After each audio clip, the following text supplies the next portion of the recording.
नमस्कार मित्रांनो. आता पुढची असलेली कॉन्सेप्ट आहे ती म्हणजे भाववाढ, चलनवाढ ज्याला आपण म्हणतो. मग आता चलनवाढ ह्या संकल्पनेला एक थोडंसं वेगळं वलय आहे. वेगळं वलय म्हणजे काय, की त्याच्याबद्दल मिसकॉन्सेप्शन जास्त आहे.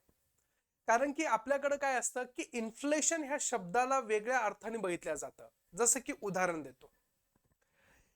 टमाटरचे भाव मागच्या आठवड्यामध्ये 20 रुपये किलो होते आणि आता ते 40 रुपये किलो झाले. किंवा सडनली ते 50 रुपये किलो झाले, सडनली 80 रुपये किलो झाले. मग याच्यामध्ये लगेच आपण भाववाढ म्हटली झालेली आहे किंवा भाववाढ खूप झालेली आहे अशा प्रकारचं ग्राह्य धरायला चालू करतो. परंतु ह्या संकल्पनेला आपण इन्फ्लेशन जेव्हा म्हणतो ना, तेव्हा ही संकल्पना चुकीची असते. सर मग याला म्हटलं काय जातं, याला म्हणता जातं फ्लक्च्युएशन. काय म्हणलं जातं? Fluctuation. It is not a inflation. मग सर इन्फ्लेशनची व्याख्या काय कशी करता येणार किंवा इन्फ्लेशन कशा स्वरूपामध्ये हे केलं जातं, तर याच्यासाठी आपल्याला काही सिद्धांत स्वरूपामध्ये काही जे अर्थतज्ञ होते त्यांचं म्हणणं काय ते पहिले समजून घेणं गरजेचं आहे. भाववाढ म्हणजे काय, चलनवाढ म्हणजे काय, याची काही स्पेसिफिक टर्मिनॉलॉजी आहे आणि ते अर्थतज्ञ लोकांनी जेव्हा सांगितली तर त्याच्यामध्ये विशेष स्वरूपामध्ये असं सांगण्यात आलेलं आहे की विशिष्ट काळामध्ये, काय शब्द काय आहे, विशिष्ट काळामध्ये, मग तो महिना असेल किंवा वर्ष असेल, वस्तू व सेवांच्या किमती पातळीमध्ये सातत्यपूर्ण, शब्द काय आहे, सातत्यपूर्ण अनियंत्रित भाव वाढ होणे म्हणजे काय, भाववाढ आहे. उदाहरण द्यायचं म्हटलं जर आपण असं बघूया की 2012ला 32 रुपये किलो साखर होती आणि 2023ला किंवा आता 24 चालू आहे तर त्यावेळेस तुमची साखर आहे 42 रुपये किलो. आपल्याकडची साखर कंटिन्यू सातत्यपूर्ण काही वर्षांमध्ये वाढत चाललेली आहे. मग अशा गोष्टीला काय म्हणावं, खऱ्या अर्थाने भाववाढ म्हटली पाहिजे. फॉर एक्झाम्पल दुसरं उदाहरण आहे, जर पहिले एखादा फ्लॅट हा 10 लाखामध्ये यायचा, किती, 10 लाखामध्ये येतोय 2012-13ला, आणि तोच फ्लॅट आता 40 लाखामध्ये यायला लागला. किती आहे, 40 लाखामध्ये यायला लागला. ऑटोमॅटिकली काय झालेली आहे, भाववाढ झालेली. म्हणजे याच्यामध्ये 2 ते 3 गोष्टी लपलेल्या आहे. भाववाढ म्हणजे काय, की विशिष्ट काळ असला पाहिजे, विशिष्ट काळ आहे, त्याच्यामध्ये वस्तू व सेवांच्या किमतीच्या पातळी कशा, सातत्यपूर्ण, काय सातत्यपूर्ण. 32 रुपयाची 34 झाली, 34ची 36 झाली, 36ची 38 झाली, 38ची 40 झाली आणि 40 वरून 42 झाली. सातत्यपूर्ण काय झालेली आहे, अनियंत्रित स्वरूपामध्ये वाढ होत चालले, तर त्याला खऱ्या अर्थाने काय म्हणलं पाहिजे, भाववाढ म्हटलं पाहिजे. मग आता इथं जे टमाटरचं उदाहरण दिलं होतं की टमाटर मागच्या आठवड्यामध्ये, मागच्या संडेला तो 20 रुपये किलो होता आणि लगेच त्या प्रकारचा वेनसडेला म्हणजे बुधवारी हा झाला 60 रुपये किलो. अशा वेळेस हे तुमचं भाववाढ म्हणत नाही, याला भाववाढ म्हणू शकत नाही. हे it is not a consider as a inflation, it is a consider as a fluctuation. काय आहे, fluctuation. Fluctuations within the price ज्याला आपण म्हणतो, this is called as a fluctuations. यामुळं भाववाढीच्या संकल्पनेअंतर्गत तुम्हाला हे उदाहरण परफेक्ट बसतंय, हे उदाहरण बसू शकत नाही. हे फ्लक्च्युएशन कशामुळे पण होऊ शकतं, जसे की फॉर एक्झाम्पल आपल्याकडे टमाटरची उत्पादकता कमी झाली होती, टमाटर लागवडी कमी झाली होती, त्यामुळे अचानक रेट वाढले. आता बघा बरं, आता त्या प्रकारचा लगे म्हणजे 10 रुपये किलो पण टमाटा भेटतोय. का भेटतोय, कारण की हे फ्लक्च्युएशन होतं. Fluctuation is a consider as the high आणि लो, त्या प्रकारचा असलेला जो इन्फ्लेशन, त्या प्रकारचा जो प्राइस रेट होणार आहे त्याला आपण म्हटलं जातं फ्लक्च्युएशन. इन्फ्लेशन म्हणणार नाही. आलं लक्षात. मग आता ह्या इन्फ्लेशन मध्ये जर अजून सायंटिफिकली आपण गेलो तर त्याच्यावर कोणी काय भाष्य केलेलं आहे, तर लक्षात ठेवायचं, क्राउथर साहेबांच्या मते, क्राउथर हे अर्थतज्ञ होते, त्यांनी काय सांगितलं की माझ्या मते इन्फ्लेशन म्हणजे काय, तर त्यांनी सांगितलं की भाववाढ म्हणजे अशी सिच्युएशन की ज्यामध्ये तुमच्या पैशाचं मूल्य काय होत असते, घटते, परंतु किमती पातळी वाढत असते. काय, पैशाचं मूल्य घटतं परंतु किमती पातळी वाढत असते. कशी, नीट लक्षात घ्या. पहिले 1 रुपयाला 4 चॉकलेट यायचे, किती, 4 चॉकलेट यायचे. आता 1 रुपयामध्ये 1 चॉकलेट यायला लागलं. मग मला एक सांगा पैशाचं मूल्य काय झालं, घटलं की नाही, पण किमती काय झाल्या, वाढलेल्या आहे. आलं लक्षात. पहिले 1 रुपयामध्ये 4 चॉकलेट यायचे, आता 1 रुपयामध्ये 1 चॉकलेट येते. म्हणजे ऑटोमॅटिकली तुमच्याकडे असलेल्या संदर्भामध्ये पैशाचं जेव्हा मूल्य कमी होतं तर त्यावेळेस त्या प्रकारच्या असलेल्या संदर्भामध्ये वस्तू जास्त येतात आणि त्या प्रकारचं असलेलं इथं किमती वाढली की त्या प्रकारे पैशाचं मूल्य कमी होत असताना आपल्याला दिसून येतं. मूल्य दिसलं की नाही लगेच मूल्य कमी झालं. पहिले 4 चॉकलेट घेता येत होते, आता एकच चॉकलेट घेता येतं. ऑटोमॅटिकली त्या पद्धतीच्या माध्यमातून पैशाचं मूल्य घटतं आणि किंमत वाढत असते. अजून एक याचा परिणाम होतो ते म्हणजे काय की तुमचं असलेलं भाववाढ झाली. काय झाली? भाववाढ झाली की त्याच्यामुळं तुमची परचेसिंग पॉवर, काय परचेसिंग पॉवर म्हणजे खरेदीची शक्ती ही कशी होत असती? कमी होत असती. उदाहरण द्यायचं म्हटलं तर आज 100-105 रुपये लिटर पेट्रोल आहे. उद्या जर 500 रुपये लिटर पेट्रोल झालं तर मला एक सांगा, तुम्ही खरेदी करशाल का? बिलकुल नाही. तुम्ही काय म्हणशाल, मी पै जाईल पण मी पेट्रोल टाकणार नाही. साहजिकच आहे, सामान्य व्यक्तीचं इन्कमच एवढं नाहीये. 500 रुपये दिवसाला कमवायचे आणि त्या पद्धतीने 500 रुपये पेट्रोल टाकायचं. कोणी हुशारी शिकवलेले? त्याच्यापेक्षा आपण काय करू, पेट्रोलच टाकायचं नाही. म्हणजे जेव्हा भाववाढ होत असते तर त्यावेळेस त्याचं मूल्य कमी होतं आणि किंमत वाढत असते आणि सोबतच त्या पद्धतीच्या माध्यमातून तुमची परचेसिंग पॉवर देखील कमी होत असते.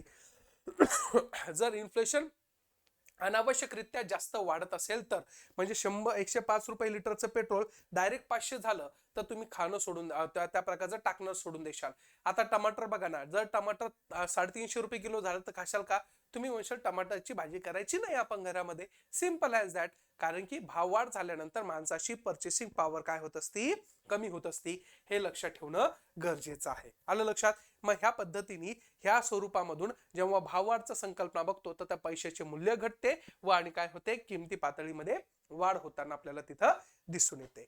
येतं लक्षात? मग याला त्या प्रकारचं असलेलं म्हटलं जातं भाववाढ आणि त्याचे इम्प्लिकेशन्स. कळाले? मग क्रॉथरच्या मध्ये काय आहे की अशी सिच्युएशन जिथं पैशाचं मूल्य घटतं, किमती वाढत असतात, हे लक्षात ठेवणं गरजेचं आहे. येते लक्षात? चलायचं पुढं. चला मग आता ह्या चलनवाढीचे प्रकार काय आहे? काय आहे? चलनवाढीचे प्रकार. मग चलनवाढीचे जेव्हा आपण प्रकार म्हणतो तर त्यावेळेस आपल्याला दिसतंय मुख्यत्वे करून 4 प्रकारचे याचे असलेले काय आहे? प्रकार आहे. पहिलं आहे त्या प्रकारचं क्रिपिंग इन्फ्लेशन. त्याच्यानंतर आहे त्या प्रकारचं वॉकिंग किंवा टॉटिंग इन्फ्लेशन्स किंवा चालणारी असलेली चलनवाढ. त्याच्यानंतर आहे रनिंग किंवा ज्याला आपण म्हणतो ग्रॅबिंग असलेली ग्लॉपिंग आहे. आणि त्याच्यानंतर आहे त्या प्रकारचं हायपर इन्फ्लेशन आहे. रांगणारी, चालणारी, पळणारी आणि बेसुमार पळणारी चलनवाढ आपल्याला दिसून येते. मग हे इन्फ्लेशनचे प्रकार का बरं टाकलेले आहे किंवा प्रकार का बरं केलेले आहे तर आपल्याला कळतं ना की इन्फ्लेशन किती पर्सेंटनी वाढलेलं आहे. जर फॉर एक्झाम्पल पहिले आपल्या आजी आजोबाच्या काळामध्ये 1000 रुपयामध्ये किराणा सामान येत होता आणि तो आता त्या पद्धतीने 5000 रुपये लागत असेल तर किती पर्सेंटनी? तर 400% काय झालेलं आहे? तुमची महागाई वाढलेली आहे. हे आपल्याला स्पष्ट होताना आपल्याला दिसून येते. मग अशा स्वरूपामध्ये ज्यावेळेस आपण म्हणतोय की 1000 रुपयामध्ये पहिले किराणा पूर्ण बॅग भरून यायचा, मग किती पर्सेंटनी वाढलेला आहे हे तर तुम्हाला कॅल्क्युलेट करणं गरजेचं आहे. मग किती पर्सेंटनी वाढलेला आहे, मग ते पर्सेंटाईल जेव्हा तुम्ही काउंट करता चलनवाढीच्या बाबतीमध्ये मग तो कुठं बसतोय हे आपल्याला तिथं कळतंय. मग मला एक सांगा, 400%नी वाढत असेल तर ते कुठं बसणार आहे? तर बेसुमार वाढीमध्ये बसलेलं आपल्याला तिथं दिसून येते. म्हणजे एक उदाहरण घ्या. मग अशा संदर्भामध्ये ज्यावेळेस आपण बघतो तर आपल्या घरामध्ये लहान लेकरू असतं बघा. लहान लेकरू काय असतं? पहिलं रांगतं की नाही. मग त्या प्रकारचं इन्फ्लेशन कसं असणार आहे तुमच्या देशामध्ये? ज्यावेळेस चलनवाढीचा दर किती असो, 3% किंवा त्यापेक्षा कमी असतो तर त्याला काय म्हणलं जातं? Creeping inflation. काय म्हणतात? Creeping inflation. म्हणजे अगदी सोप्या स्वरूपातला असतो, जास्त महागाईचा दर असत नाही. म्हणजे 100ची गोष्ट 103 रुपयाला भेटती म्हणजे 3% वाढत आहे असं संबोधलं गेलं तर चलनवाढीचा दर आपण त्याला म्हणू शकतो रांगणारा. आता आहे चालणारा म्हणजे वॉकिंग इन्फ्लेशन, टॉर्टिंग इन्फ्लेशन्स. मग चलनवाढीचा दर किती? 3% ते 10% असतो तर त्याला काय म्हणलं जातं? चलनवाढीचा दर हा वॉकिंग इन्फ्लेशन आहे. आणि एक लक्ष ठेवायचं, भारत देशामध्ये हे जे 2 इन्फ्लेशन आहे ना ते इन्फ्लेशन फार रिक्वायर्ड असतात. काय असतात? रिक्वायर्ड असतात. बिकॉज ऑफ ह्या गोष्टीमुळे इन्फ्लेशन असेल तर त्या पद्धतीच्या माध्यमातून तुमची डिमांड्स क्रिएट होत असते. कारण की लक्षात ठेवायचं काय inflation always inversely proportional of your बेरोजगारी. आता नीट लक्ष ठेवायचं, मी काय सांगितलं की चलनवाढी म्हणजे जी चलनवाढ आहे ती तुमची असलेली कशी असायला पाहिजे, क्रिपिंग असायला पाहिजे किंवा जास्तीत जास्त तुमची वॉकिंग असायला पाहिजे. मग याच्यामुळं का इन्फ्लेशन गरजेचं आहे, तर तुमच्या देशामध्ये इकॉनॉमिकल ऍक्टिव्हिटी चांगली चालू आहे हा त्याचं असलेलं मत प्रदर्शित करतो. किंवा हे दोन असेल तर आपण काय म्हणू, नाही तुम्हारे इंडिया में, अपने इंडिया में अच्छी तरह पे ग्रोथ हो रही है. मग हे कसं डिसाईड केलं जातं, तर याचं असलेला एक फॉर्म्युला आहे तो म्हणजे काय, इन्फ्लेशन. काय, inflation always inversely proportional to your unemployment. म्हणजे काय, इन्फ्लेशन वाढत असेल तर बेरोजगारी कमी होत असते. म्हणजे लोकांना काय भेटत असतो, रोजगार भेटत असतो. काय भेटत असतो, रोजगार भेटत असतो. नीट लक्षात घ्या, परत एकदा सांगतोय, इन्फ्लेशन वाढत असेल कोणत्या प्रकारचं, ह्या दोन प्रकारचं. इन्फ्लेशन वाढत असेल तर तुमची बेरोजगारी कमी होत असते. म्हणजे लोकांना काय भेटणार आहे, हातामध्ये रोजगार भेटणार आहे. हे असं का होतं सर, आता बघा सिंपल भाषेमध्ये, इन्फ्लेशन कधी असतं, ज्यावेळेस मार्केटमध्ये काय असणार आहे, मागणी असणार आहे. काय असणार आहे, मागणी. मागणी असेल तर इन्फ्लेशन असतं, हे लक्ष ठेवायचं. मागणी कधी असू शकते, ज्यावेळेस लोकांनी काय केलं असेल, खर्च केला असेल. लोक कधी खर्च करू शकता, ज्यावेळेस लोकांकडे काय असणार आहे, पैसा असणार आहे. आणि पैसा कधी असतो, ज्यावेळेस लोकांना हातामध्ये काय असतो, रोजगार असतो. मग आता बघा, रोजगार कमी झाला, बेरोजगारी वाढली. रोजगार कमी झाला तर लोक पैसा खर्च करतील का, नाही. खर्च नाही केला तर ऑटोमॅटिकली मागणी कशी झाली, कमी झाली. मग इन्फ्लेशन मायनस मध्ये जातं. मग मायनस मध्ये गेल्यानंतर त्या पद्धतीने तुमची असलेली बेरोजगारी ही वाढताना आपल्याला दिसून येते. त्यामुळं लक्षात ठेवायचं की इन्फ्लेशन ऑलवेज काय असतंय, इन्व्हर्सली प्रोपोर्शनल असतं तुमच्या बेरोजगारी कमी करण्यासाठी. म्हणून काही देशांमध्ये हे जे इन्फ्लेशन आहे, जे की ह्या दोन पद्धतीचं ते असलेलं कधीही चांगलं आहे. विकसनशील देशांमध्ये अशा पद्धतीचं इन्फ्लेशन अपेक्षित आहे किंवा चांगलं पण मानलं जातं. परंतु हायपर इन्फ्लेशन किंवा त्या प्रकारचं रनिंग असलेलं इन्फ्लेशन हे कधीही योग्य नाही. आणि रनिंग इन्फ्लेशन जेव्हा केव्हा म्हणतो, ज्यावेळेस त्याचं 10% तर 20%चं असलेलं त्याचं काय असणार आहे, तिथं रेशो असणार आहे. मग अशा पद्धतीने ज्यावेळेस तुम्ही बघता तर त्यावेळेस आपल्याला काय दिसून येतंय की हे काय आहे, रनिंग इन्फ्लेशन आहे. कसं आहे, रनिंग इन्फ्लेशन. मग हे रनिंग इन्फ्लेशन जेव्हा आपण म्हणतो तर त्यावेळेस चलनवाढीचा दर हा किती असतो, 10% to 20% असतो. हेही लक्षात घेणं गरजेचं आहे. येते लक्षात. मग अशा पद्धतीने हा थर्ड पॉइंट आपल्याकडे आहे, चलनवाढीचा दर. तो म्हणजे कोणता आहे, तर तो म्हणजे पळणारा. पण याच्या पलीकडे हायपर इन्फ्लेशन असेल तर, मग हायपर इन्फ्लेशन असेल तर इंडियामध्ये आपल्यासारख्या भारत देशामध्ये टॉलरेट करू शकतो का, नाही. जसे की फॉर एक्झाम्पल, एक 100 रुपयाची वस्तू डायरेक्ट 10,000 रुपयाला झाली तर पॉसिबल आहे का आपण जगणं, होऊ शकत नाही ना. मग अशा प्रकारे आपण कन्झम्पशन करू का, 100 रुपयाची गोष्टी 10,000 रुपयाला झाली, आपण कन्झम्पशन करू, बिलकुल नाही. आपण लिव्ह इट करतो, आपण त्याला काय करतो, सोडून देतो. We have been give it करून टाकतो, आपण यूज नाही करणार आहे. मग अशा पद्धतीने जर यदा कदाचित हायपर इन्फ्लेशन जर होत असेल तर हायपर इन्फ्लेशन कधी असतं, ज्यावेळेस चलनवाढीचा दर हा 20% पेक्षा काय असतो, जास्त असतो. काय असतो, 20% पेक्षा जास्त असतो. तेव्हा त्याला काय म्हणलं जातं, हायपर इन्फ्लेशन म्हणलं जातं. जसं की तुम्ही विविध देशांचं असलेलं उदाहरण घेऊ शकता. रिसेंटमध्ये पाकिस्तान घ्या, त्याच्यानंतर तुमचं असलेलं श्रीलंका घ्या. These are the country are facing by the hyper inflation.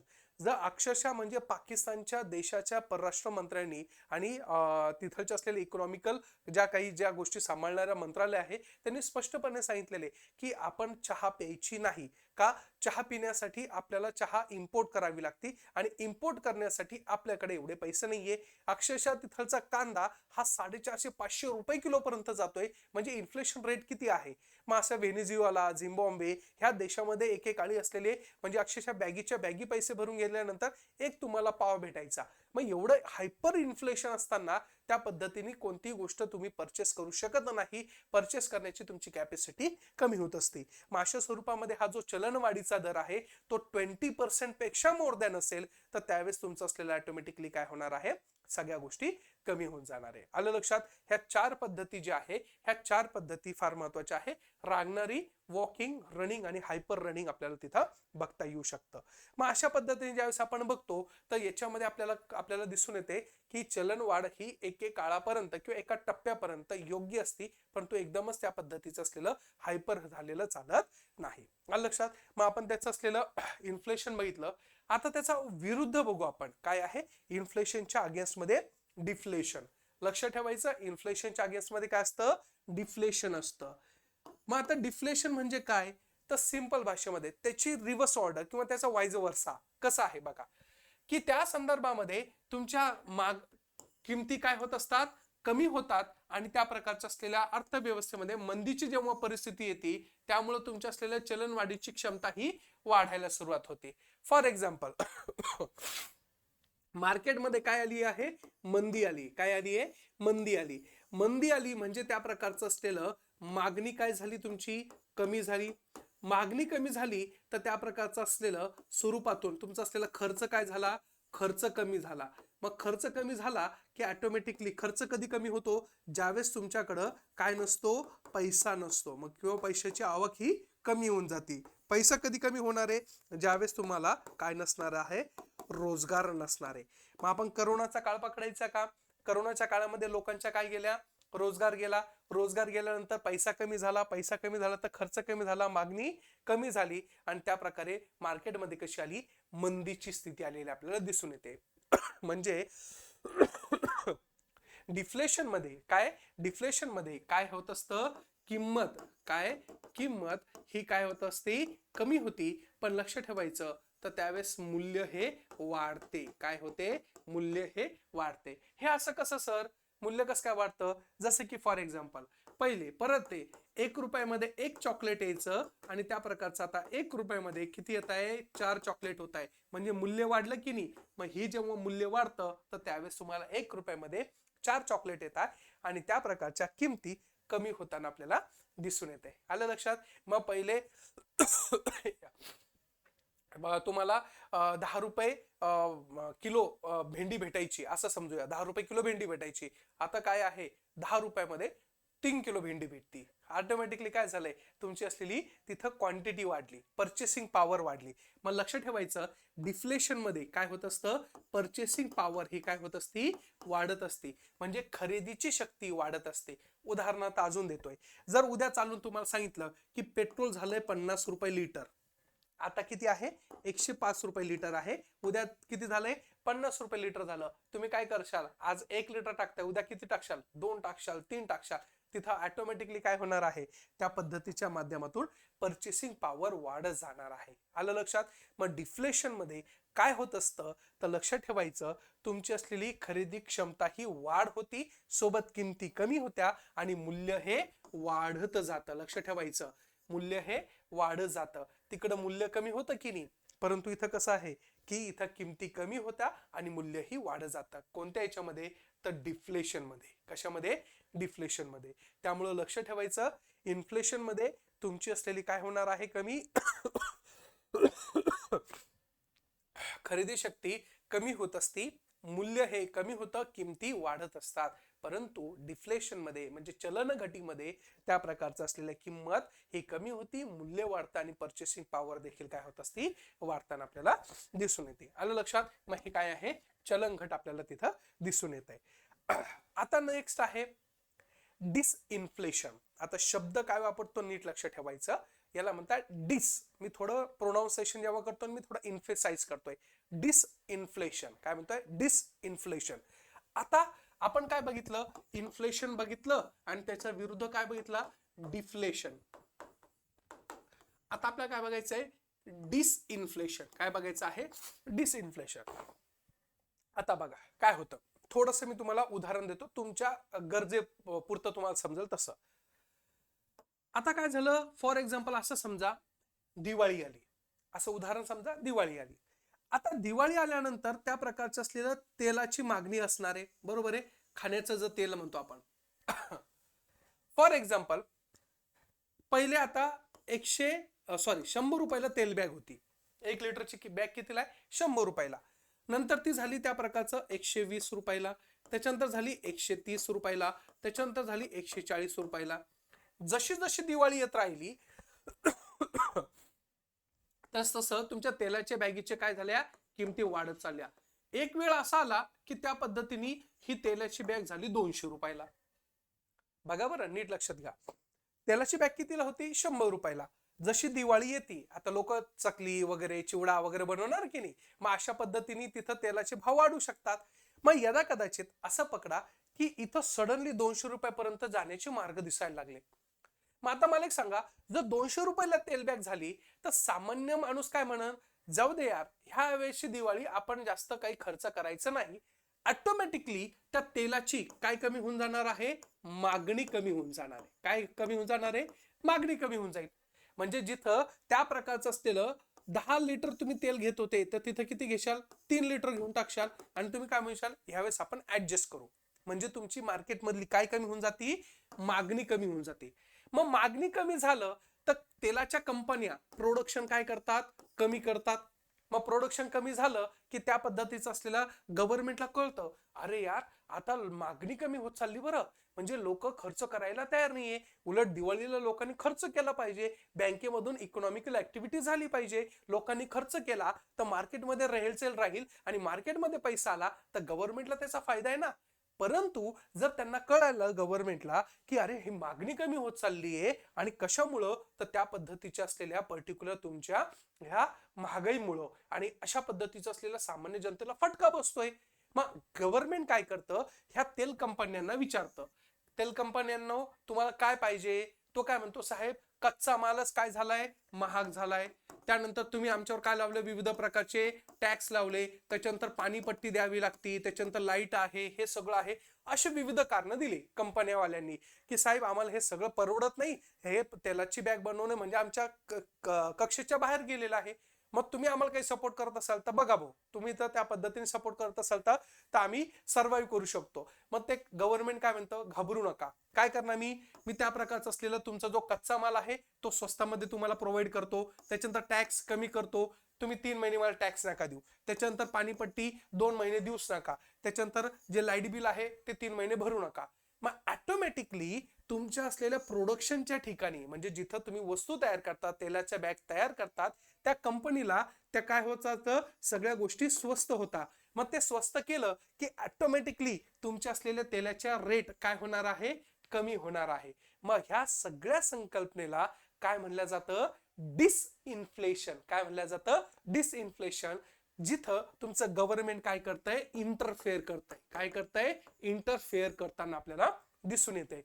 त्यामुळं लक्ष ठेवायचं, ज्यावेळेस सातत्याने महागाई वाढत होत असेल तर अशा वेळेस तुमच्या असलेल्या कडक राजकोषीय धोरण जाहीर करते, त्यामुळे तात्पुरती चलन घट होते. यालाच काय म्हणलं जातं? डिसइन्फ्लेशन असे म्हटले जातात. मग गव्हर्नमेंट विविध प्रकारचे असलेले मग चलन विषयक असलेले धोरण काय आहे की टॅक्स कमी करणे, हे करणे किंवा विविध माध्यमातून स्वतः इंटरफेअर करणे, याला म्हणलं जातं त्या पद्धतीचं असलेलं डिसइन्फ्लेशन. म्हणजे इन्फ्लेशनला मधूनच ब्रेक करायचं. मग इथूनच मधून ब्रेक केलं की ऑटोमॅटिकली तुमचा रेट 130 पर्यंत आला की सामान्य लोकांना त्याचा फायदा भेटणार आहे. मग अशा पद्धतीच्या माध्यमातून याला म्हणलं जातं डिसइन्फ्लेशन. कळालं? मग अशा पद्धतीने तुम्ही विचार करू शकता की जसं की कधी पण बघा ना, गव्हर्नमेंट काय करतं? इंटरफेअर करणार आहे. मग याला म्हणलं जातं डिसइन्फ्लेशन. जेव्हा महागाई असेल तेव्हा इंटरफेअर करतं. आलं लक्षात?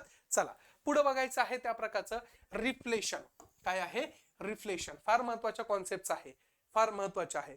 मग आता रिफ्लेशन काय आहे बघा. आता काय असतं की आपण बघितलं की जिथं चलनवाढ होती म्हणजे इन्फ्लेशन होतंय तर त्यावेळेस गव्हर्नमेंट काय करते? त्याला ब्रेक करते. पण गव्हर्नमेंट कधी कधी असं पण करतं ना की तुमचं मार्केट मंदीच्या कडे चाललं आहे. कुठं चाललं आहे? मंदीकडे चाललंय. मग मंदीकडे चालत असेल तर गव्हर्नमेंट काय करतं? ह्या मार्केटला वरती उचलण्याचा काय करतोय? प्रयत्न करतोय. डिसइन्फ्लेशनच्या अगेन्स्ट मध्ये जर काही गोष्ट असेल तर ती काय आहे? रिफ्लेशन आहे. काय आहे? रिफ्लेशन. आता रिफ्लेशन काय आहे नीट लक्षात घ्या. बघा, मार्केटमध्ये मंदी आली, करोनाचा काळ आहे. करोनाच्या काळामध्ये मार्केटमध्ये कोणत्याच प्रकारची असलेली इकॉनॉमिकल ऍक्टिव्हिटी जी होती ती ऍक्टिव्हिटी प्रॉपरली एक्झिक्यूट केला जात नव्हती. मग इकॉनॉमिकल ऍक्टिव्हिटी प्रॉपरली एक्झिक्यूट करत नसेल तर मार्केटमध्ये पैसा फिरेल का? बिलकुल फिरणार नाही. मग अशा वेळेस तुमच्या गव्हर्नमेंटला एका प्रकारचं असलेलं टेन्शन येतं. अरे मार्केट जर कंटिन्यू मंद स्वरूपामध्ये डाऊनफॉल करत असेल तर अशा वेळेस मार्केटमध्ये काय ओतला पाहिजे?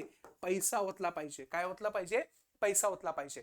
बघा ना, करोनाच्या काळामध्ये ज्यावेळेस मंदीचं स्वरूप आपल्याकडे भारत देशामध्ये आलं होतं तर त्यावेळेस गव्हर्नमेंटनी त्या प्रकारचं स्टिम्युलेटेड पॅकेज दिलं होतं. कोणाला?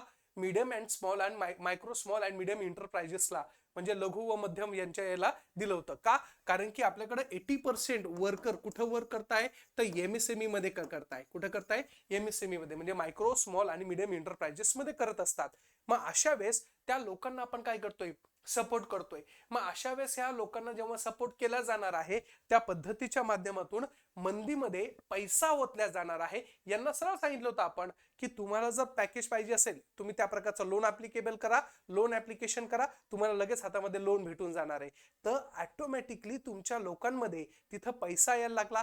पैसा आला की तुमच्या असलेल्या एमएसएमई मध्ये पैसा आल्यानंतर खर्च करायला लागले आणि खर्च केल्यानंतर त्या पद्धतीच्या माध्यमातून ऑटोमॅटिकली गव्हर्नमेंटला कळायला लागलं की आता आपली जी इकॉनॉमी आहे ती बूस्ट व्हायला तयार आहे. म्हणून बघा, ज्यावेळेस करोनाचा काळ होता, मंदीचं स्वरूप होतं, आपण पैसा ओतला, आपलं लगेच त्या प्रकारची इकॉनॉमी कशी झाली होती? रिबूस्ट झाली होती, रिबिल्ड केली होती, आणि याला म्हणतात स्टिम्युलेट पॅकेज. आणि यामुळं आपल्याकडची इकॉनॉमिक अर्थव्यवस्था ही व्ही शेपची झालेली आपल्याला दिसून येते. मग ज्यावेळेस लक्ष ठेवायचं, ज्यावेळेस मंदी जरी असेल तर मार्केटमध्ये पैसा ओतण्याचाही काम कोण करतं? तर गव्हर्नमेंट करतं. मग गव्हर्नमेंट ज्या गोष्टीच्या माध्यमातून करतं तर त्याला म्हणतात रिफ्लेशन. काय म्हणतात? रिफ्लेशन म्हटल्या जातं. म्हणून बघा ना, करोनाच्या काळानंतर बँकेनी सरळ सांगितलं होतं हाऊसिंग लोनवाल्यांना, तुम्ही बिंदास रेट काय द्या, तोडून द्या, काहीच प्रॉब्लेम नाहीये. आपल्याला रेट ऑफ इंटरेस्ट हा 6.5% असू द्या, काहीच प्रॉब्लेम नाहीये, लोक घेतील. विचार करा, 6.5% तुम्हाला रेट ऑफ इंटरेस्ट मध्ये जर हाऊस लोन भेटत असेल तर सगळ्या लोकांनी काय खरेदी करायला सुरुवात केली? घरं परचेस करायला सुरुवात केली. आता बघा, तो 8.8 पर्यंत येऊन टेकलेला आहे. हळूहळू त्याच्यामध्ये बढोतरी केली. का? आता लोकांना त्या प्रकारचं असलेलं पैशाची इकॉनॉमिकल ऍक्टिव्हिटी बऱ्यापैकी झाली आहे. करोना नंतर आता सिच्युएशन राहिली का बंद करा, सगळं हे करा? असं होऊ शकत नाही. मग हे जेव्हा केलं जातं त्याला म्हणतात रिफ्लेशन. काय म्हणतात? रिफ्लेशन म्हणतात. मग ह्या रिफ्लेशन मुळे मार्केटमध्ये पैसा येतो. पैसा आला की त्या प्रकारचं लोक काय करतात? खर्च करतात. खर्च केला की काय वाढती? मागणी वाढती. आणि ह्या पद्धतीच्या माध्यमातून आपल्या इंडियन गव्हर्नमेंटचं असलेलं रेव्हेन्यू जनरेशन किंवा स्टिम्युलेटच्या काही गोष्टी असतात त्या प्रॉपरली एक्झिक्यूट केल्या जातात. आलं लक्षात? मग अशा पद्धतीने हे सगळं कॉन्सेप्ट आपल्याला दिसून येते.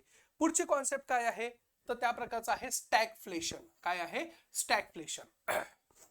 आता सध्या म्हणजे near to be August, September, October ह्या 3 आणि नोव्हेंबर ह्या 3-4 महिन्याच्या म्हणजे ह्या क्वार्टर्स मध्ये त्या पद्धतीने आपल्याला कुठेतरी स्टॅगफ्लेशन नावाची जी कॉन्सेप्ट आहे ना ती हिंदू न्यूजपेपर किंवा इंडियन एक्सप्रेस मध्ये बऱ्यापैकी आपल्याला आढळून येत होती.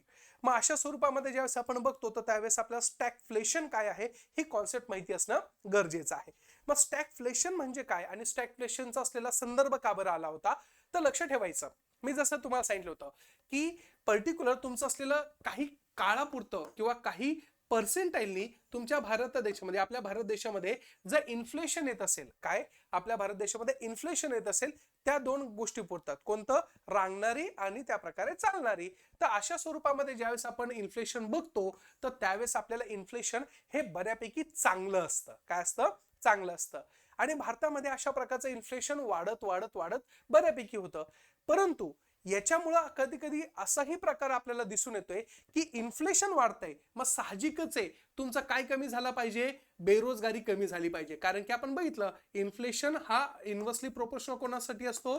तर बेरोजगारीसाठी असतो.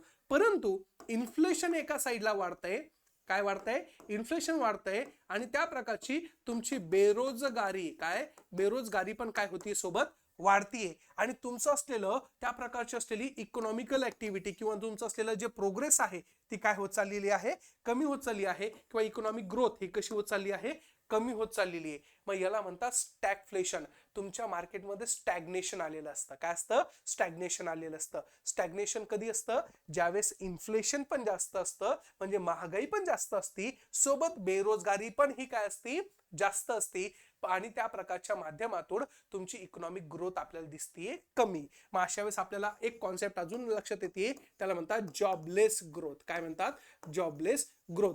ही जी संकल्पना आहे ना, ती संकल्पना इथं ऍप्लिकेबल होती.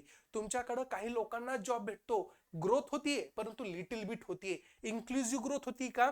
बिलकुल नाही. मग अशा पद्धतीने ज्यावेळेस आपण बघतो, तर ह्या सिच्युएशनला काय म्हणलं जातं? तुमचं स्टॅगफ्लेशन म्हटलं जातं, की जिथं तुमचं असलेली जी ग्रोथ आहे, ती कमी असती, इन्फ्लेशन जास्त, बेरोजगारी पण जास्त. मग अशा पद्धतीच्या सिच्युएशनला काय म्हणलं जातं? तिथं स्टॅगफ्लेशन म्हणलं जातं. नाही तर सहसा इन्फ्लेशन वाढलं की बेरोजगारी कमी होती, म्हणजे लोकांना रोजगार भेटत असतो. परंतु ही सिच्युएशन कधी कधी येत नाही, उलट रिवर्स सिच्युएशन येते, इन्फ्लेशन पण भी बढ़ रहा है और अनएम्प्लॉयमेंट भी बढ़ रहा है, और साइमल्टेनियसली तुम्हारा इकोनॉमिक डिग्रेडेशन स्टार्ट होने वाला है, तो इसको बोला जाता है स्टॅगफ्लेशन. आलं लक्षात? मग अशा पद्धतीच्या माध्यमातून तुम्ही बघू शकता ही सिच्युएशन असते तिथं. आलं लक्षात? मग ह्या पद्धतीने तुम्ही ते बघू शकता, याला म्हणतात स्टॅगफ्लेशन. त्याच्यानंतर आहे स्क्युफ्युलेशन. काय आहे? स्क्युफ्युलेशन. आता इथं रिस्पेक्टेड नानासाहेबांना मला काही हे नव्हतं करायचं, पण तो एक चित्राच्या माध्यमातून आपल्याला ती कॉन्सेप्ट लगेच समजते. मग स्क्युफ्युलेशन काय आहे? स्क्युफ्युलेशनचं फार महत्व आहे त्याच्यामध्ये. मग अशा वेळेस स्क्युफ्युलेशन म्हणजे काय? की अशा प्रकारची असलेली चलनवाढ असते की ज्याच्यामध्ये फक्त पर्टिक्युलर काही वस्तूंचेच काय होता? दर वाढल्या जातात. जसं की फॉर एक्झाम्पल मध्यंतरी काय झाला होता? कांदा वाढला होता, डाळ वाढली होती, त्याच्यानंतर बटाटे किंवा अशा प्रकारचे टमाटे, हे जे आहे ना, पर्टिक्युलर कमोडिटी, पर्टिक्युलर काही जे गुड्स असतात, ते गुड्स इन्क्रीजिंग ऑर्डर मध्ये वाढत असतात, एकदम सडनली वाढत असतात. मग त्याला काय म्हणलं जावं? स्क्युफ्युलेशन म्हणलं जावं. काय म्हणलं जावं? स्क्युफ्युलेशन. मग ते फ्लक्च्युएशन, स्क्युफ्युलेशन तुम्ही वापरलं तरी काही हरकत नाहीये. फक्त फ्लक्च्युएशन हे प्राइस अप अँड डाऊन झाल्यासाठी वापरतात, पण वस्तूंच्या माध्यमातून एकदम त्या प्रकारे वरती जाणं, खाली येणं, त्याला स्क्युफ्युलेशन असे म्हटले जातात. हे लक्षात ठेवणं गरजेचं आहे. मग त्या प्रकारचं असलेलं तुमचं असलेलं पर्टिक्युलर कांदा असेल, डाळ असेल, किंवा कोणतीही कमोडिटी असेल, काही प्रॉब्लेम नाहीये. मग त्याचं जर इन्क्रीजिंग ऑर्डर होत असेल, त्याला स्क्युफ्युलेशन म्हटले जातात. आलं लक्षात? मग अशा पद्धतीच्या माध्यमातून ज्यावेळेस आपण बघतो, तर त्यावेळेस आपल्याला असं लक्षात येतंय की पर्टिक्युलर ह्या सगळ्या संकल्पना आपल्या भारताच्या अर्थव्यवस्थेमध्ये फार महत्वाचं कार्य पार पाडत असतात. मग ज्यावेळेस आपण बघतो, तर त्यावेळेस आपल्याला हे भाववाढीचे फटके सामान्य लोकांना खूप जास्त प्रमाणात भेडसावतात. मग हे जेव्हा आपण बघतो, तर त्यावेळेस याच्यामुळे ऑटोमॅटिकली त्या देशामध्ये कशी आर्थिक परिस्थिती आहे आणि कोणत्या स्वरूपामध्ये ही कुठपर्यंत जाऊ शकते, एक ढोबळमानाने अंदाज बांधल्या जातो.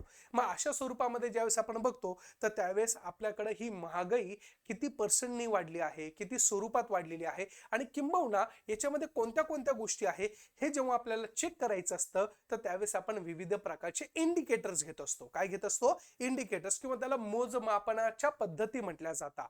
मग मुख्यत्वे करून दोन पद्धती आहे, परंतु आता इंडियन गव्हर्नमेंट नवीन एक पद्धत तिथं मार्गी अवलंबाच्या स्वरूपामध्ये आहे. अजून प्रपोजल आहे, अजून ऍक्सेप्टेड नाहीये, परंतु सध्या तरी भारतामध्ये दोन पद्धतीने इन्फ्लेशन मोजल्या जातं.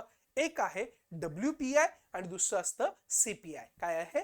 WPI आणि CPI. आणि तिसरा प्रपोजल आहे तो म्हणजे PPI. काय आहे? PPI. मग अशा पद्धतीने आपल्याला बघायचं आहे की एक्झॅक्टली ह्या पद्धतीच्या माध्यमातून आपण इन्फ्लेशन काउंट करतोय, किंवा कोणत्या स्वरूपात इन्फ्लेशन काउंट करतोय, हे आपल्याला समजणं गरजेचं आहे. मग महागाई दर्शविता वेळेस त्या प्रकारचा तीन निर्देशांक आहे, किंवा तीन त्या स्वरूपातले असलेल्या इंडिकेटर्स आहे, WPI, CPI आणि PPI. आलं लक्षात? मग आता आपण एक एक बघू की एक्झॅक्टली WPI मध्ये काय असतं. आता पहिली गोष्ट, WPI चा असलेला लॉंग फॉर्म काय आहे, हा पहिली इथून सुरुवात करू. तर WPI म्हणजे काय? Wholesale price index. काय आहे? Wholesale price index. आता हे होलसेल प्राइस इंडेक्स काय आहे, हे पहिले आपल्याला समजून घेणं गरजेचं आहे. मग याच्यासाठी पहिले आपण एक छोटंसं उदाहरण घेऊ, म्हणजे तुम्हाला लगेच चटकन लक्षात येणार आहे. बघा,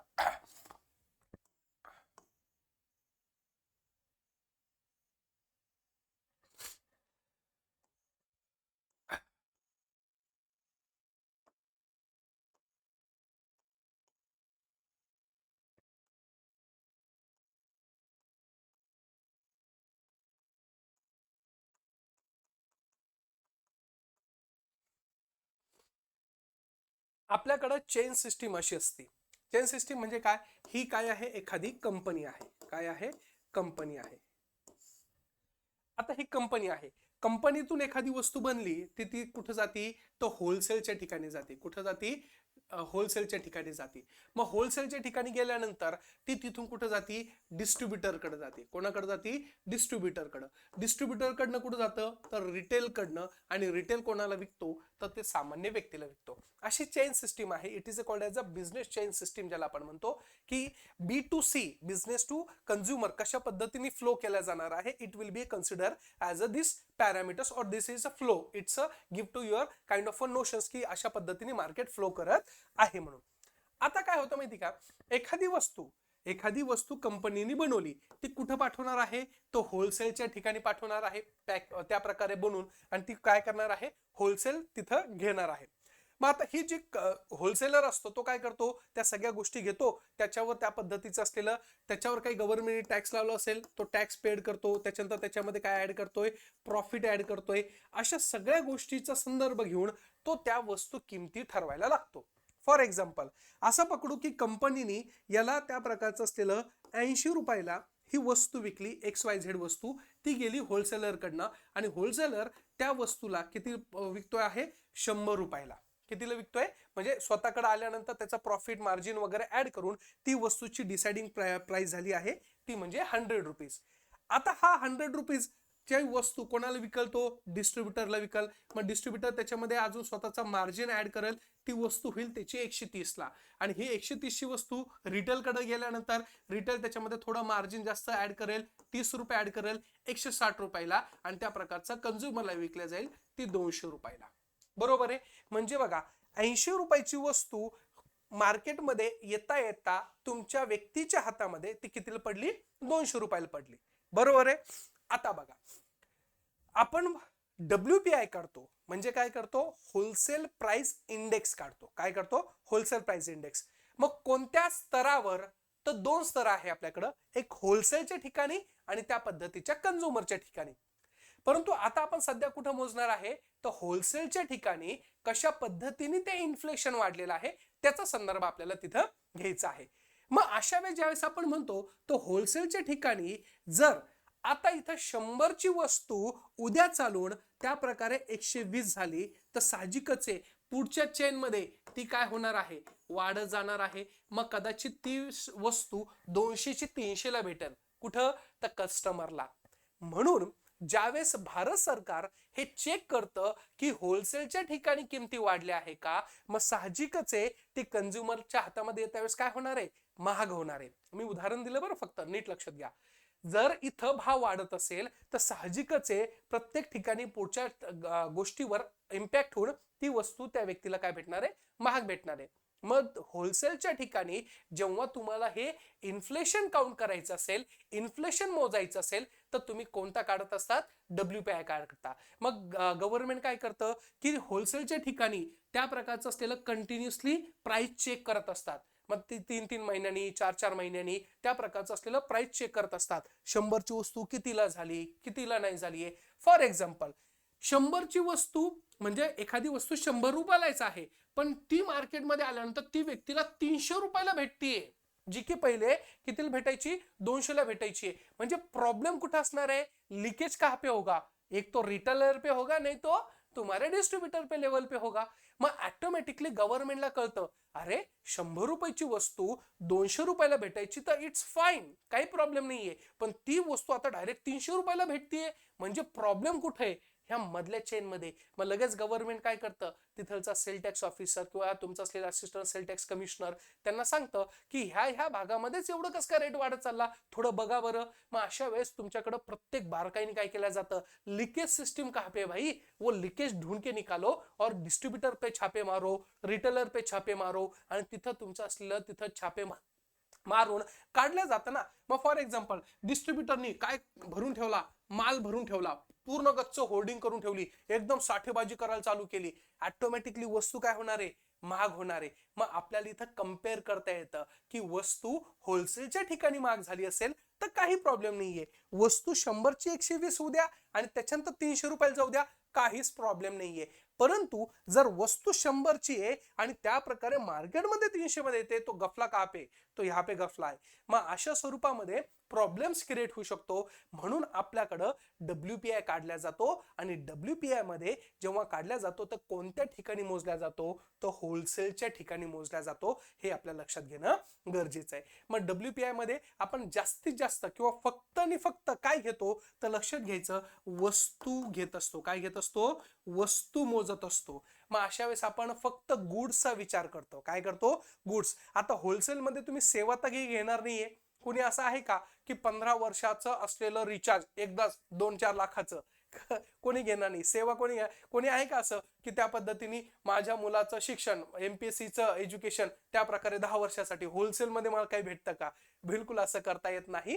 कारण की हे फक्त आणि फक्त काय काउंट करतं तर वस्तू काउंट करतं. हे लक्षात ठेवणं गरजेचं आहे. आलं लक्षात. मग होलसेल प्राइस इंडेक्स मध्ये आपण काय करतो तर वस्तूच्या घाऊक विक्रीच्या स्तरावर, काय घाऊक विक्रीच्या स्तरावर किमतीमध्ये जो होणारा बदल आहे तो निर्देशांक म्हणजे काय आहे, होलसेल प्राइस इंडेक्स आहे.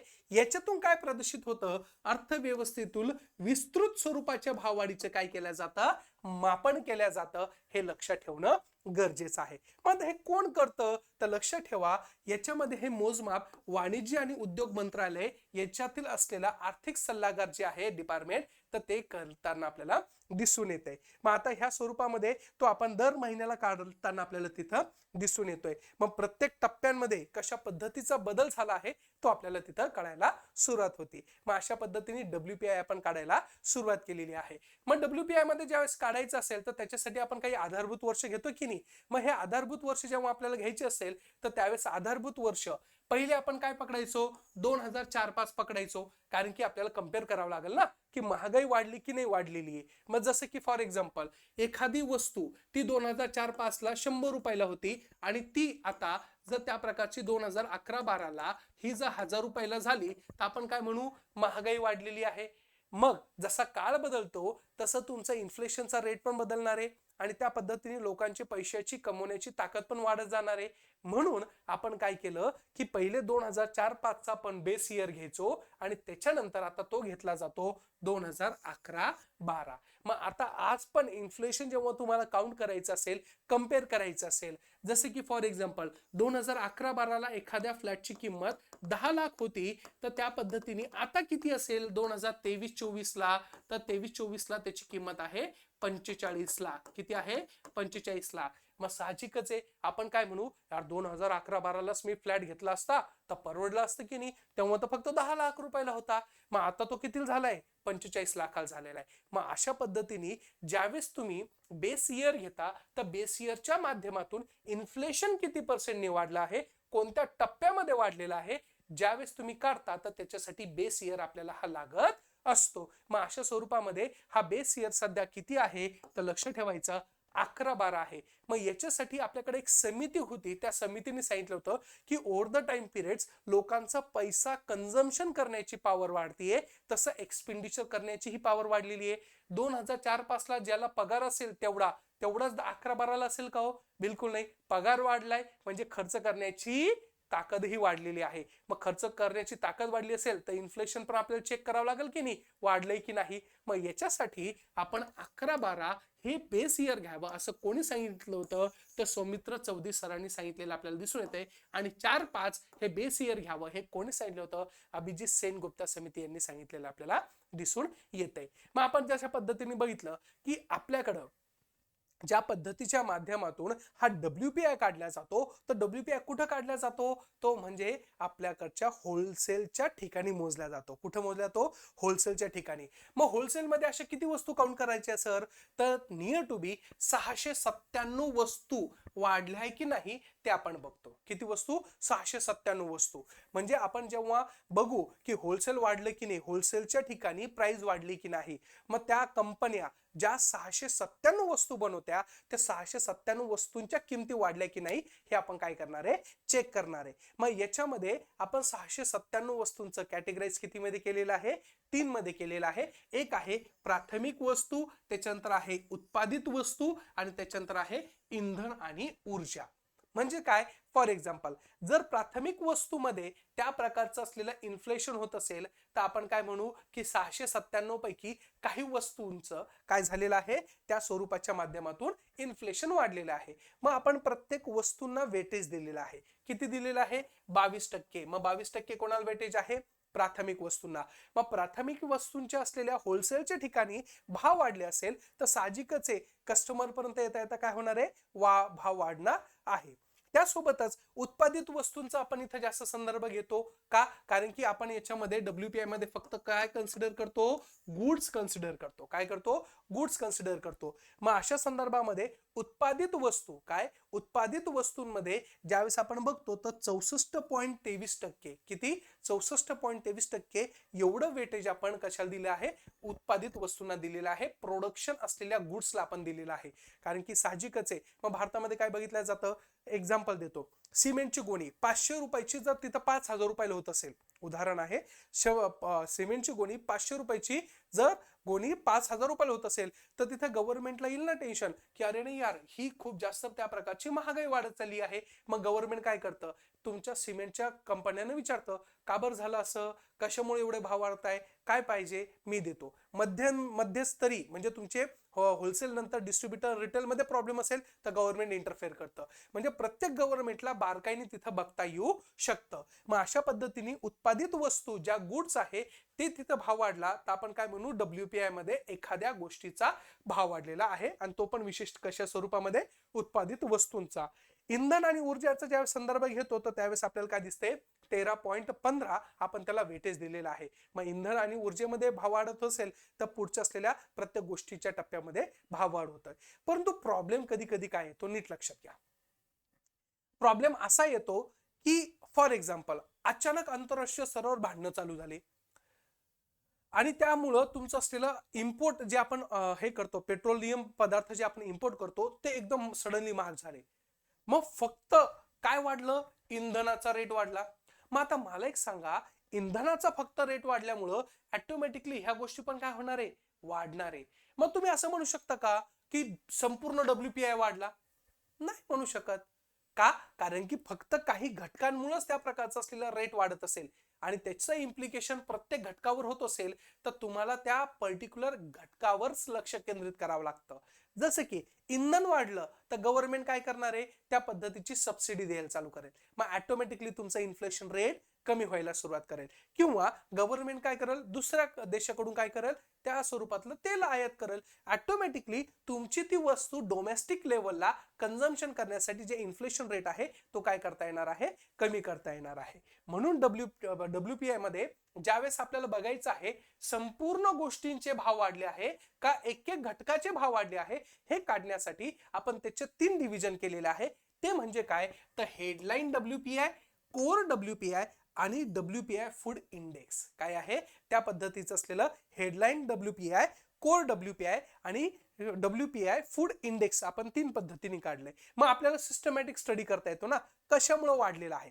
आता फॉर एक्झाम्पल आपण कोणता WPI काढला, हेडलाईन WPI काढला. काय काढला, हेडलाईन WPI काढला. आता हेडलाईन WPI काढल्यानंतर आपल्याला असं दिसतंय की प्राथमिक वस्तूच्या पण रेट वाढलेले आहे, उत्पादित वस्तूंच्याही रेट वाढलेले आहे आणि त्याच्यानंतर इंधन आणि ऊर्जांचेही रेट वाढलेले आहे. म्हणजे आपण असं म्हणू शकतो की ऑल काय, जे ऑल गुड्स आहे किती, 697, याच्यामध्ये पण भाववाढ झाली आहे, याच्यामध्ये भाववाढ झाली आहे आणि याच्यामध्ये भाववाढ झाली आहे. ह्या तिघांचाही भाववाढ झाल्या कारणामुळं सामान्य व्यक्तीला त्या पद्धतीचं असलेलं ते महाग भेटतंय. मग हे आपण क्रिस्टल क्लिअर सांगू शकतो का, ज्यावेळेस आपल्याला कळतंय की नाही या तिघांमध्ये काय झालेली आहे, भाववाढ झालेली आहे. म्हणजे 697 गुड्स ह्या सायमल्टेनियसली एकदाच काय झालेले आहे, इन्फ्लेटेड झालेले आपल्याला दिसून येत आहे. तर त्यावेळेस आपल्याला जेव्हा काढायचा असतो की तिघांचाही असलेला काय असणार आहे, इन्फ्लेशन झालंय की नाही हे चेक करण्यासाठी आपण हेडलाईन WPI काढत असतो. हे लक्षात घेणं गरजेचं आहे. आलं लक्षात. मग अशा पद्धतीने ह्या स्वरूपाच्या माध्यमातून ज्यावेळेस तुम्ही हेडलाईन WPI काढता तर तिघांचंही इन्फ्लेशन तुम्ही तिथं काय करत असतात, काउंट करत असतात. परंतु मी तुम्हाला सांगितलं की WPI मध्ये मुख्यत्वे करून आपण कशावर फोकस करतोय, तर तुमच्या असलेल्या उत्पादित वस्तूंवर किंवा तुमच्या असलेल्या फक्त गुड्सवर. मग अशा वेळेस आपल्याला गुड्स जिथं वेटेज जास्त आहे, नियर टू बी 63% .4, मग अशा वेळेस आपल्याला फोकस काय करायचा आहे की फक्त तेवढ्याच गोष्टी वाढल्या आहे का, का त्याच्यामुळेच त्या प्रकारच्या गोष्टी वाढलेल्या आहे. कारण की आता गुड्स आपण जेव्हा विचार करतो, वस्तूंचा विचार करतो, तो उत्पादित वस्तूंचा विचार केला जाईल ना. फॉर एक्झाम्पल सिमेंट वाढलंय का, स्टील वाढलेलं आहे का, मग हे वाढत असेल, खडी रेती वाढलेली आहे का, तर ऑटोमॅटिकली काय होणार आहे, बांधकामाचा रेट वाढणार आहे. मग रेट वाढला तर लोक बांधकाम करतील का, नाही. लोक काय म्हणतील, ह्यावेळेस प्लॉट रिकामा सोडू, पुढच्या वेळेस आपण पुढच्या वर्षी कन्स्ट्रक्शन करू. मग अशा पद्धतीने तुमचं मार्केट मंद स्वरूपातला चालत असेल, कशामुळं, तर ह्या उत्पादित वस्तूंच्या असलेल्या रेट इन्फ्लेशन वाढत असल्यामुळं, तर तिथं कुठेतरी गव्हर्नमेंट काय करणार आहे, इंटरफेअर करणार आहे. मग ज्यावेळेस तुम्हाला कोर WPI काढायचा आहे, काय काढायचं आहे, कोर WPI, की फक्त कशामुळं तुमचे भाव वाढ झालेले आहे, तर त्यावेळेस तुम्ही फक्त काय घेतलं पाहिजे, उत्पादित वस्तू घेतल्या गेल्या पाहिजे. आणि ह्या उत्पादित वस्तू होलसेलच्या ठिकाणी बघायचं, खरं वाढलेलं आहे का, सिमेंटच्या गोण्याचा रेट वाढलेला आहे का, मग स्टीलचं असलेलं तिथं टनानी वाढलेलं आहे का. हे जेव्हा तुम्ही बघता, तर मार्केटमध्ये का बरं मागणी कमी झाली, मार्केटमध्ये त्याचं कन्झम्पशन का बरं कमी झालंय, हे सगळं तिथं बघितलं जाणार आहे. आणि प्रोडक्शन कमी होत असेल, तर गव्हर्नमेंट लगेच त्या कंपनीला काय म्हणते, प्रोडक्शनला पाहिजे तुला पैसे, चल हे घे लोन, आम्ही तुला स्वस्त देतोय, तू बिंदास प्रोडक्शन कर, काही प्रॉब्लेम नाही. आलं लक्षात. मग ज्यावेळेस तुम्ही WPI काढता, तर कोर WPI काढता वेळेस उत्पादित वस्तू तिथं कन्सिडर केल्या पाहिजे. आता बघा, आता हे सगळं आपण काढत होतो, परंतु आता काय झालंय की आता ही गोष्ट कळायला लागलीये की प्राथमिक वस्तू म्हणजे खाद्य अन्न पदार्थाच्या वस्तू ह्या होलसेलच्या ठिकाणी पण आपल्याला कन्सिडर करणं गरजेचं आहे. का, होलसेलच्या ठिकाणी जेव्हा बल्क याच्यामध्ये जेव्हा ते प्रोडक्शन केलं जातं किंवा त्याचं ॲग्रिकल्चरचं आउटपुट निघतं, तर त्यावेळेस फूड इंडेक्स पण हा इन्फ्लेक्टेड होतोय आणि त्याच्यामध्येही फ्लक्च्युएशन येत आहे. मग अशा वेळेस त्या प्रकारच्या माध्यमातून 2017 पासून आपण काय काढायला लागलोय, हे WPI फूड इंडेक्स काढायला लागलोय. काय काढायला लागलोय, WPI फूड इंडेक्स काढायला लागलोय. मग आता WPI फूड इंडेक्स मध्ये आपण काय गोष्टी घ्यायला लागलोय, तो 2 वस्तू घ्यायला लागलोय. एक म्हणजे प्राथमिक वस्तू आणि काय आहे, उत्पादित वस्तू. मग प्राथमिक वस्तू आणि उत्पादित वस्तू ह्या दोघांचंही इन्फ्लेशन वाढत असेल, काय, ह्या दोघांचंही इन्फ्लेशन वाढत असेल, तर आपण काय म्हणू की आपला फूड WPI हा काय झाला आहे, इन्फ्लेटेड झालेला आहे, तो वाढलेला आपल्याला दिसून येते. म्हणजे 5 रुपयाचं चिप्स आता 10 रुपयाला झालं, तर आपण काय म्हणू, नाही यार, तिथं प्राथमिक वस्तू म्हणजे तुमचं बटाटेच महाग झाले आणि ते बनवणारी कंपनी ही तिथं त्या प्रकारचं 5 रुपयाचं 10 रुपयाला विकायला सुरुवात केलेली आहे. आलं लक्षात. मग अशा पद्धतीच्या माध्यमातून ज्यावेळेस तुम्ही त्या प्रकारचा WPI फूड इंडेक्स काढता आणि फूड मध्ये किती इन्फ्लेक्टेड झालेला आहे हे जेव्हा तुम्ही बघता, तर त्यावेळेस फक्त 2 गोष्टी घेता, एक प्राथमिक वस्तू आणि उत्पादित वस्तू आपण घेताना दिसून येतोय. मग तुमच्या प्राथमिक वस्तूमध्ये किंवा प्राथमिक याच्यामध्ये कोणत्या वस्तू घेता, तर 76 गुड्स घेता आणि त्या प्रकारे उत्पादित वस्तूमध्ये 60 गुड्स घेताना आपल्याला दिसून येते. म्हणजे तुम्ही फक्त इथं गुड्सचा विचार करायला सुरुवात केलेली आपल्याला दिसून येते. आलं लक्षात. मग हे सगळं WPI कुठं काढतो आपण, होलसेलच्या ठिकाणी काढतोय. मग होलसेलच्या ठिकाणी काढता वेळेस तुम्ही ह्या सगळ्या गोष्टी चेक करताना दिसून येते. आता मध्यंतरी 2017-18 एक कमिटी बसली होती, त्यांनी सांगितलं होतं की आता 697 गुड्स ह्या खूप आउटडेटेड झाल्या, आता त्याच्यामध्ये गुड्सच्या बास्केट काय करू, आपण ऍड करू, म्हणजे हळूहळू त्याच्यामध्ये संख्या वाढत जाणार. कारण की फक्त आता एवढंच काही गुड्स कन्झ्युम नाही करत ना, वेगवेगळ्या गुड्स पण आता एक्स्ट्रॉर्डनरी यायला लागलेले आहे. मग अशा वेळेस तुम्हाला त्याही गोष्टी काय करावं लागणार आहे, ऍड करावं लागणार आहे. मग ते कालांतराने कळणार आहे की कोणत्या गोष्टी ऍड केल्या आहे आणि कोणत्या गोष्टी गव्हर्नमेंटने सबस्ट्रॅक्ट केलेल्या दिसून येत आहे. आलं लक्षात. मग अशा पद्धतीच्या माध्यमातून हे आपल्याला समजणं गरजेचं. कळालं. मग WPI असा काढला जातो. आता CPI पुढच्या लेक्चर सिरीज मध्ये